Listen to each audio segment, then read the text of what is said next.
to Scottlin Talks, bringing you less stress and more success with the power of joy. I'm Ann Scottlin, author, teacher, motivational coach, and joy advocate. Perhaps you've been feeling a little isolated lately.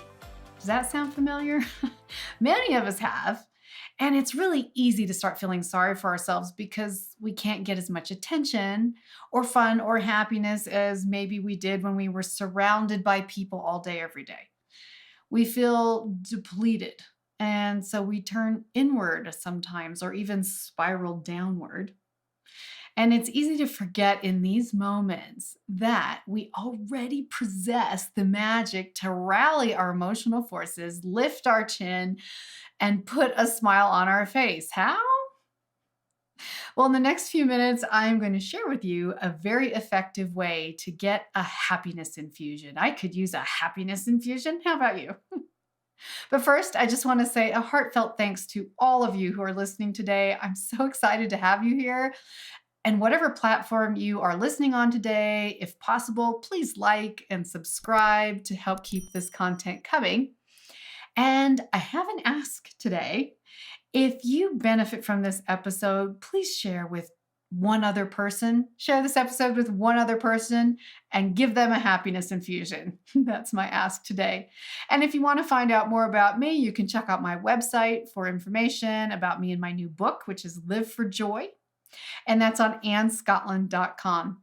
And you're always welcome in my virtual communities, which is Twitter and Instagram and others, but that's enough for now. So today I'm talking about a very effective way to get a happiness infusion. Like I said, sometimes we're unhappy and feel like there's nothing we can do about it until our external circumstances change. That doesn't work well sometimes, does it? But you can do something about it right now that can bring you happiness.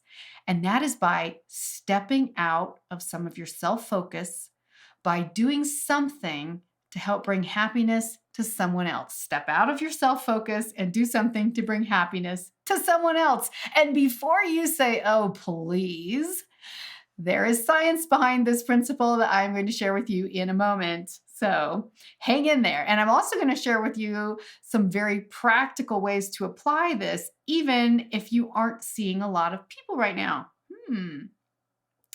I talk a lot on this show about how you can improve your life and well-being. But we don't always talk enough about achieving this by bringing love and joy to other people, right? Does this sound super selfish that we are not, bringing enough love and joy to other people?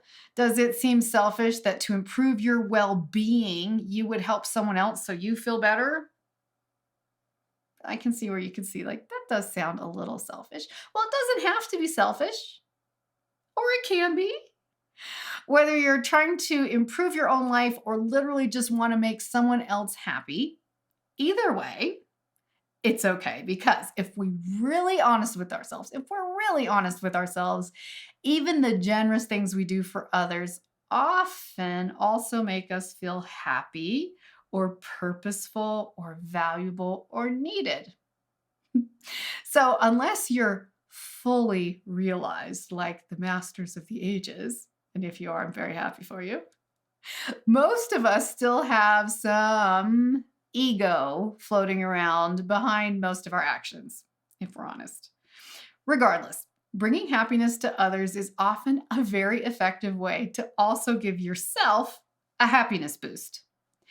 But you say, if I'm unhappy, how can I possibly share happiness with someone else? Glad you asked. You don't have to be overflowing with happiness before you can bring some to others. This is an instance where that cup overflowing metaphor doesn't really fit best, I think. That thing we often hear about, you can't share something unless your cup is already full and overflowing. If we're going to talk about metaphors for happiness from the 5 elements, I would relate happiness not to water, but to fire. Because you only need one spark to make a difference, to create light, to create warmth, great light, great warmth. It only takes one spark to light a whole bonfire. And a bonfire generates a lot of light. and a lot of warmth. If you have even one smile in you, it's enough to share. If you have even one thing you appreciate that you are grateful for, that is enough of a spark to share. If you have even one happy moment or a good laugh or fun playing with a pet, you have enough of a spark of happiness to share with someone else because it only takes one spark to light a fire that can warm another heart. I have many personal stories where I was the recipient of kindness from caring people who weren't obligated to help me, but did it anyway. Let me see if I can think of a couple. The summer after high school, before college, I had a major disagreement with a family member. So between high school and college, I didn't want to stay home that summer because tensions were high. I just didn't want to, but I didn't have any money and I didn't have anywhere to go. I wanted to get a job. So a girlfriend of mine's mother invited me to come live with them. And they were moving out of my city, going somewhere else. And they said, why don't you just come with us? You can get a job in this other city for the summer. You can live with us. I'm like, well, that's really generous. I don't have any money. I don't have my job yet. I don't have a paycheck. I don't even have grocery money to give you at this point. And she said, don't even worry about it. You'll just be one of the family. Mm. Now, that may not sound like a really big deal to you, but to me, that was a huge deal because I was in a stuck place. I was frustrated and I just wanted to get on with my life, to be free, and to feel like I belonged somewhere where I was welcomed and warm and allowed to have opportunities. And that meant everything to me. And they were so generous. I got a job and I have had a wonderful time with them that summer, and I will never forget that. So maybe that's not weird in your world, but to me, that was very, very special. Another story, when I was in college, there was a librarian. We called him Mr. W. And he wasn't really the front desk librarian. He was the one who worked in the back. He was the one who was double checking the stacks and he was making sure the codes on the books were right. And I had my first summer job was so boring. It was working in the library, repairing broken books. So literally, when you used to abuse books and rip the covers off or tear them or, pull pages out, whatever, whenever you did that by accident or on purpose, I ended up with those books and it sucked. And I basically was with a desk full of broken books and Elmer's glue and Scotch tape. And that's what I would do all day for my first summer job. That was not fun. But Mr. W, he was so sweet. He was very shy. He was just this kind of frail looking elderly man, very quiet. I had found out that his wife had died. So he was a widower and I think he was really lonely. But he was also shy. And I would just go out of my way to smile at him, to ask him a question, to ask him how his day was. And then I don't know why, I would go down to the dorm kitchen every once in a while and bake a batch of cookies. And so I would throw some in a Tupperware and take them up to him at the library. And, I just felt like I could share some warmth with him. Well, I wasn't trying to get anything, obviously. What could I ask for? But apparently that meant a lot to him because years later, when I got engaged and married, he got me the most thoughtful gift of bookends, which just this instant I realized the significance of after all these years. Because of the library and the books, he bought me bookends and they were beautiful. I wish I had them right here to show you. And he also came to my wedding. And, I didn't really know him well, but I was just like, wow, someone cared. And all I ever did was want to care for him because he seemed sad, right? I'm going to run out of time. One more story. After grad school, I went through a heartbreaking divorce. I've talked about that before. I was between jobs. My self-confidence was rock bottom. I had a low sense of value, really chronically depressed. And a professor of mine, I wasn't even involved with that university anymore, heard about it from one of our mutual friends. And he knew I wasn't working for university at that time or anything. And he reached out and he said, hey, we would love to have you come give a conference paper on your particular subject. Would you like to come do that and do it in front of a whole national conference? And I was just whoa, I felt underqualified. I felt not particularly valuable or competitive in that moment. He's like, no, do it. We'd love to have you. And apparently he'd reached out because he heard I wasn't doing very well. And gosh, you guys, it gets me every time. So I did. It distracted me. I poured myself into writing that paper. I mean, spent weeks creating a fantastic research article and paper that I delivered at this national conference.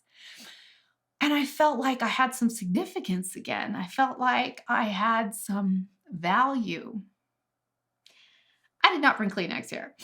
Okay, but can you see how much these little things do for someone? They weren't a big deal. He picked up the phone. He didn't have to see me or anything like that. I really need a Kleenex. Okay, here we go.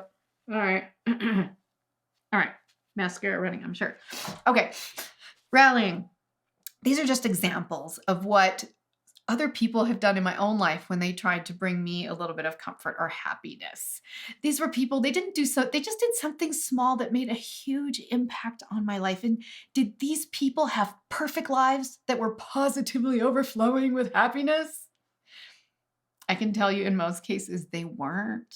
They were just going through normal life with all its ups and downs, just like you and I do.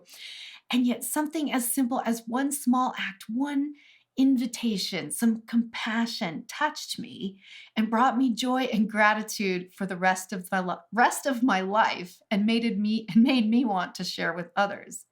It only takes one spark. It only takes one spark to light a fire that can warm another heart. I just love that. It only takes one spark to light a fire that can warm another heart. Now, both the wisdom of the ages and modern science support this principle of raising your own happiness by helping others. Seneca, in ancient Rome, wrote that the wise man enjoys the giving even more than the recipient enjoys the receiving. And even if the receiver is ungrateful, the generosity practiced by the giver still conveys a personal reward. And most of the major religions have taught generosity for thousands of years, freely giving to others, sometimes of money, but also things as simple as a smile or a helping hand, defined in the words like tzedakah, which is a similar practice in both Islam and Judaism. In Buddhism, giving and generosity is the beginning of one's journey to nirvana. And Jesus said, "Give and you will receive. The amount you share will determine the amount you will receive back, either in this life or a next."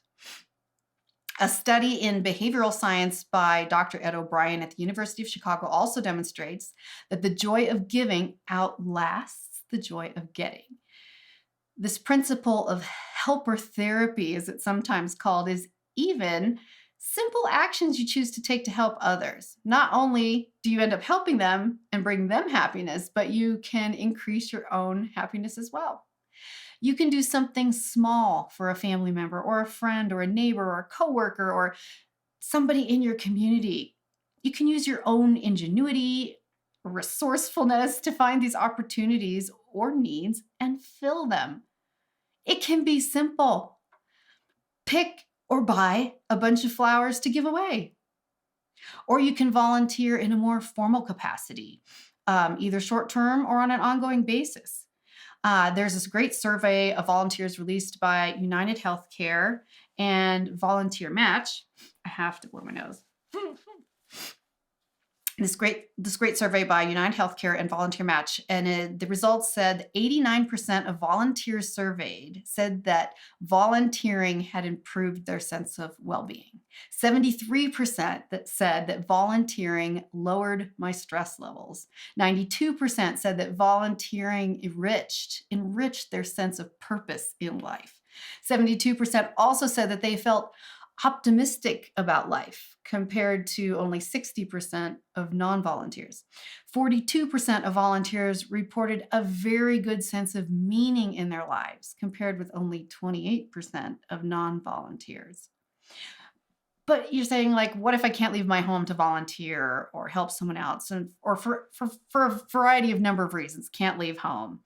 What if you have limited time, or you're an introvert, or you have a physical limitation, or you're sick? Well, no problem. because these days you can bring yourself happiness by helping even in a virtual capacity. There is no end to opportunities. So here's just a handful of examples. And just so you know, I am not sponsored by any of these organizations. My first example for ways to help others bring happiness, volunteer virtually, is Catch a Fire. Catch a Fire allows you to use your professional skills to help nonprofit organizations with a wide variety of business needs. So you can help these organizations and find a fun fit for yourself at catchafire.org. Another really awesome one is Translators Without Borders. If you're fluent in more than one language, Translators Without Borders would love to have you help as a humanitarian crisis response person, as a translator for urgent crisis situations in locales or countries or areas where there is no translator to help and help coordinate relief. So this is a really great one, and that's translatorswithoutborders.org. Another fun one, but really for a sober purpose, is Missing Maps, and that's a collaborative project in which you can help to map areas where humanitarian organizations are trying to meet the needs of vulnerable populations, whether because of famine or war or any number of displaced populations. You can help chart these unmatched areas for relief groups like the Red Cross and Doctors Without Borders so that they can go in there and do what they need to do and know where they're safe and where they can find the correct access points. And that's missingmaps.org.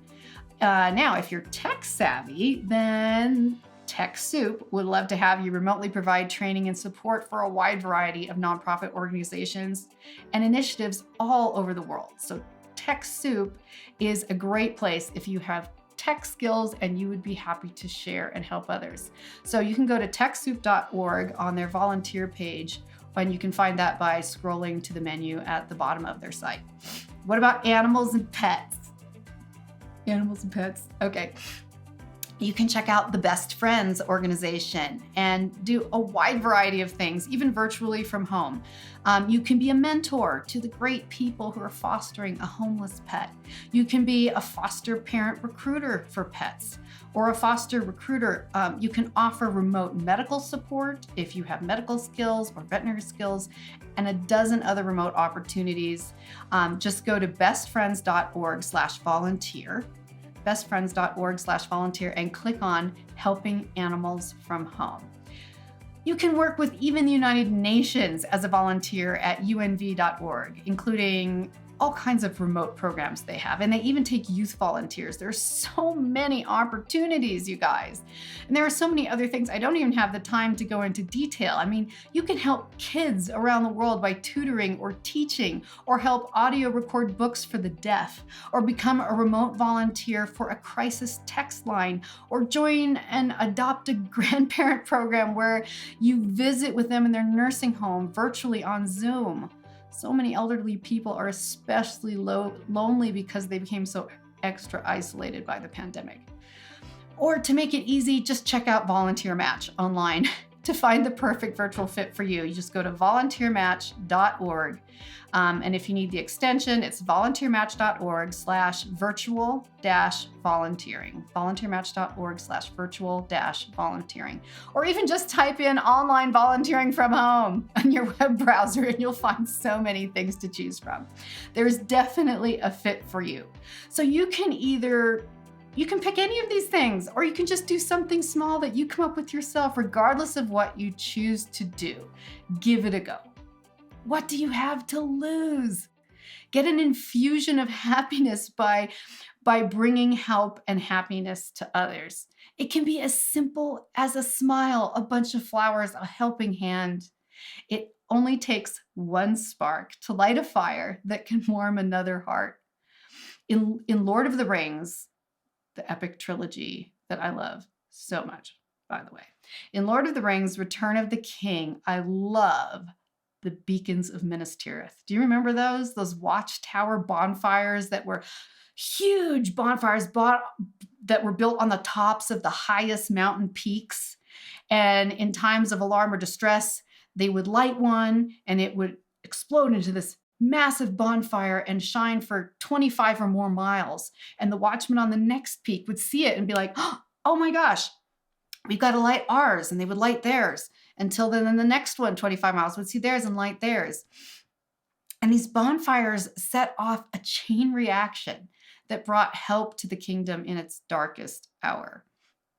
You can set off a chain reaction too to make the world a happier place, starting with the simple act of bringing happiness to others, and in so doing, bringing happiness to yourself.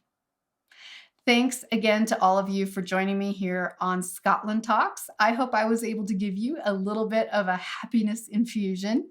And again, if you would, do me a favor if you learned something from this episode and share it with one other person. Share some happiness. Share a happiness infusion. And you can follow my daily posts on Twitter and Instagram at @AnnScottlin. Please tell me your stories of what you might be finding to do to share happiness with others and if it raised your happiness too. I love to hear, I always do. Please send me your messages.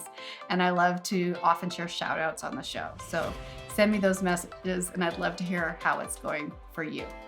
I'm sending you joy and I'll see you next time.